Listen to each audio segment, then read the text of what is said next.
Malgré leur interdiction, les sachets plastiques sont toujours présents dans le quotidien des populations. On en parle aujourd'hui 3 juillet, un jour dédié à la Journée mondiale sans plastique.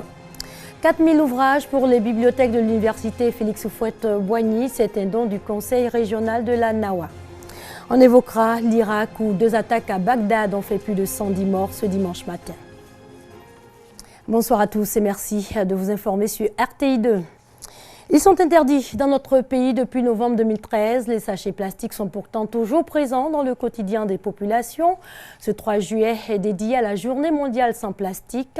Dans le monde, 1 million de sachets sont utilisés toutes les minutes et un sac fait dans cette matière met plus d'1 siècle pour se désintégrer. Issa Yeo et Pargassoro connaît. L'utilisation des sacs plastiques ou sachets est un véritable problème environnemental sur la planète. 1 million de sacs plastiques sont utilisés aujourd'hui par minute dans ce monde. En Côte d'Ivoire, les sachets sont utilisés dans tous les ménages. À notre jour de maintenant, c'est des sachets qui font que même notre bagage dedans pour aller au marché, pour aller faire nos achats, partout où on passe. Fon Emmanuel est chauffeur d'un véhicule de transport en commun appelé communément Baka. Il affirme utiliser les sachets d'eau vendus aux différents carrefours de la capitale parce qu'ils sont à portée des mains. Nous, on est sur direction. Bon, on ne peut pas descendre de la voiture pour aller payer des bouteilles d'eau. Bon, on est obligé de payer avec des petits qui vendent au feu. Parce qu'on ne peut pas descendre pour aller acheter de l'eau à la boutique. Donc il suffit de peut-être si on peut avoir d'autres moyens pour pouvoir s'en sortir. Bon, ça nous fait plaisir. J'avais soif, donc j'ai payé un sachet d'eau pour boire. C'est 50 francs. Alors qu'elle est en pot, en pièce, c'est 100 francs. Ça, c'est plus pratique, c'est plus moins cher. Les sacs plastiques constituent un véritable enjeu économique permettant aux commerçants de faire de bonnes affaires. Je vends les sachets pour nourrir ma famille. Je sais que la vente de ces sachets est interdite, mais je n'ai pas le choix. Aujourd'hui, c'est un commerce qui me permet de gagner un peu d'argent pour m'occuper de la famille, surtout que mon mari ne travaille plus. Malgré cette embellie financière pour les commerçants, la prolifération des sachets plastiques et surtout leur abandon dans les rues constitue un véritable danger pour l'environnement. D'où l'interdiction en novembre 2013 de leur usage par l'État de Côte d'Ivoire. Une mesure saluée par Bakayoko Limata. Interdire la sachet là, c'est une bonne chose parce que le sac, c'est un peu durable, c'est économique. Tu payes ça là, ça peut faire un mois avec toi. Le sachet aussi, 1, 2, 3, tu passes, ça se déchire. Moi, je pense que le sac est mieux. C'est vrai que les chassés là, ça salit. Les sacs là, si on peut faire gros comme ça, 100 francs moins cher pour qu'on puisse payer aussi. Là, ça va nous arranger. Là, tu as payé 200 là, c'est petit, tout est bagages ne peut pas rentrer dedans. Ceux qui fabriquent ne font plus. Ceux qui payent pour vendre ne vont plus vendre. Et la vie, ce n'est pas sali. Mais si on laisse toujours les gens fabriquer, les chercher, les gens vont partir payer. Et nous, les consommateurs, on va payer pour utiliser. Et puis la vie sera sale. En dépit de cette interdiction, les sachets plastiques sont toujours utilisés par la population. Beaucoup d'usagers considèrent que c'est un mal nécessaire.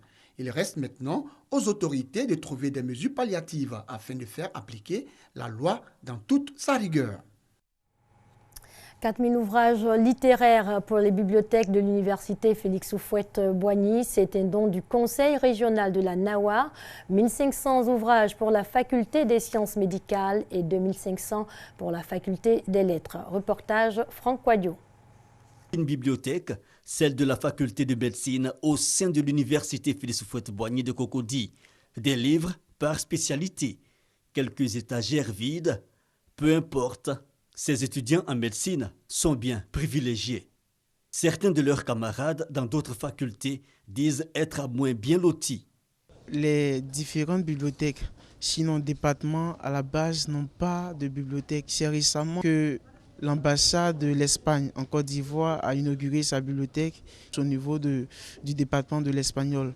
Et il y a aussi le département des lettres modernes qui à peine a une bibliothèque virtuelle et qui n'a pas de bibliothèque physique. Une situation reconnue par les autorités universitaires. À l'occasion de la crise que nous avons vécue, beaucoup de documents ont été détruits, de sorte que les bibliothèques, même la bibliothèque centrale aujourd'hui n'a pas atteint son niveau d'équipement souhaité.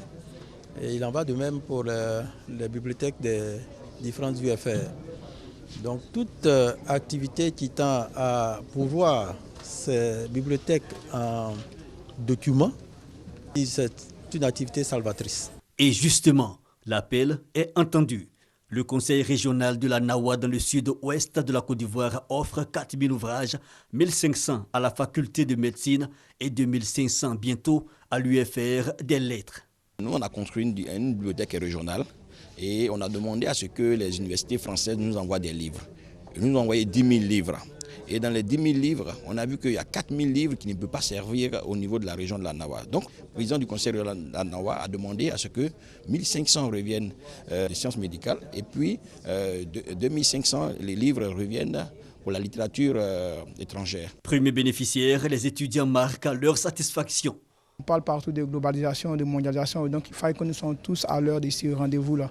Et ça passe par des livres, par de la connaissance. Et donc nous sommes vraiment heureux de recevoir ces livres. Il y a cependant des projets. Le numérique, une voie à explorer. Nous avons participé à un projet avec l'UNESCO, avec l'appui de l'UEMOA, pour mettre en place une bibliothèque numérique. Une bibliothèque numérique opérationnelle bientôt. L'outil est attendu avec ferveur par les étudiants. Et pour inciter les populations à la lecture, auteurs et écrivains sont invités à publier des œuvres littéraires de proximité qui tiennent compte de leur environnement immédiat. C'est ce qui ressort de la journée de réflexion organisée récemment par une maison d'édition. Issa Yeo et Parga Sorokone nous en disent un peu plus.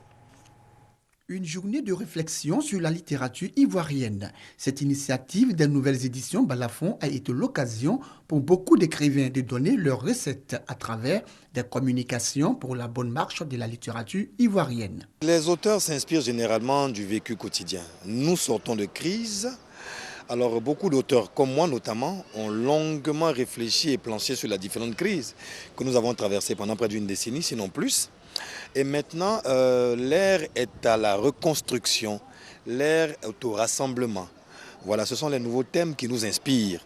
Et c'est vers cela que nous allons, parce que nous voulons dire à nos frères qu'il est le temps de se réconcilier. Le lecteur doit se retrouver à travers les personnages qui se retrouvent dans les livres.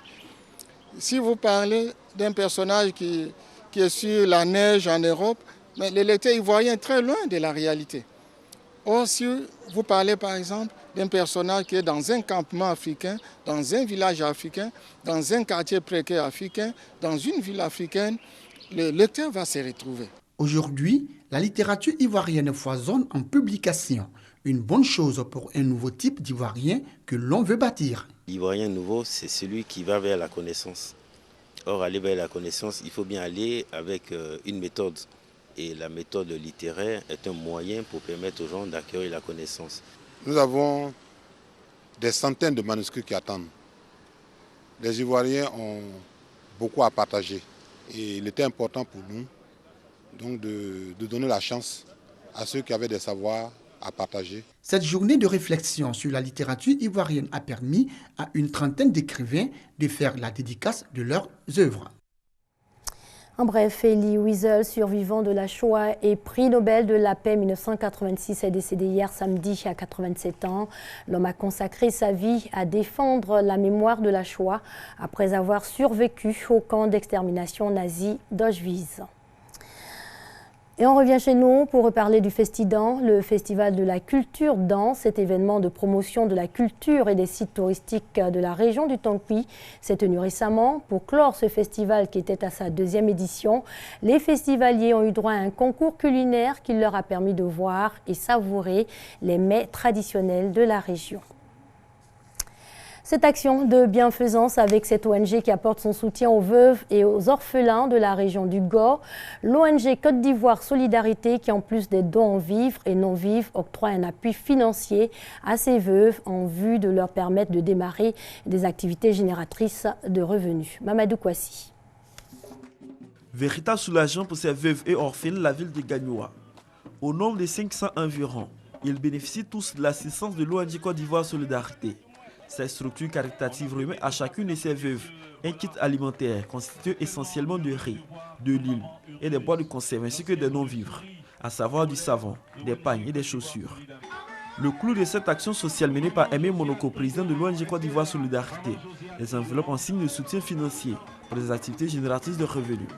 Aimé Monoko et ses camarades veulent accompagner ces veuves de Gagnoua à être autonomes financièrement afin de subvenir aux besoins de leurs différentes familles.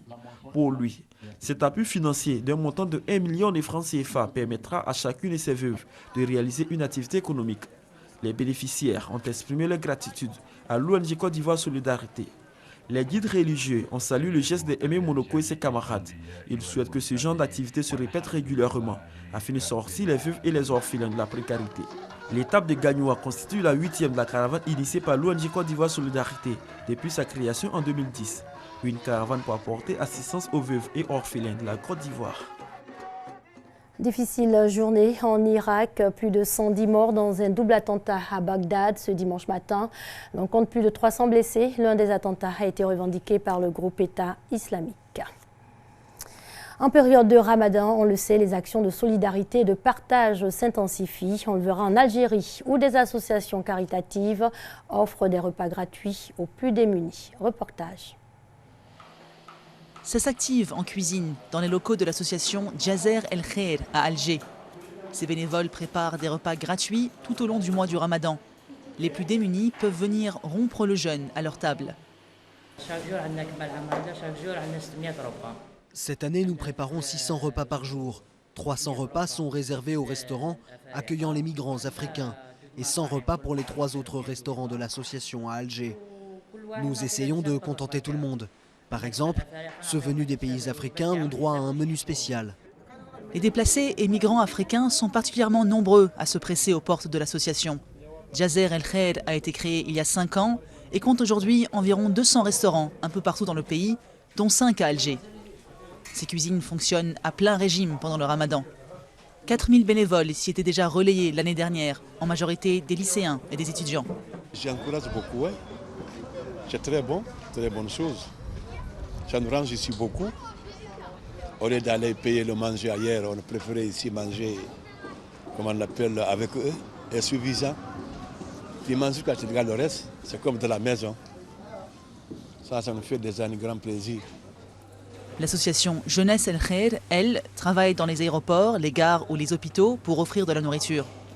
Ces bénévoles font même des expéditions de nuit et distribuent de l'eau, des fruits et du lait aux sans-abri pour le souhour, le repas pris à la fin de la nuit avant d'entamer la journée de jeûne. Le but de notre travail, c'est de voir le sourire sur le visage des sans-abri et de ceux qui n'arrivent pas à se nourrir ou à nourrir leur famille. Ça nous sert de moteur pour avancer. Les associations d'aide dépendent entièrement des dons et vont jusqu'à démarcher les entreprises pour ne pas manquer en approvisionnement, encourageant l'esprit de charité tout au long du mois sacré musulman. Voilà, c'est tout pour ce soir en ce qui concerne l'information. Excellente soirée dominicale sur les antennes.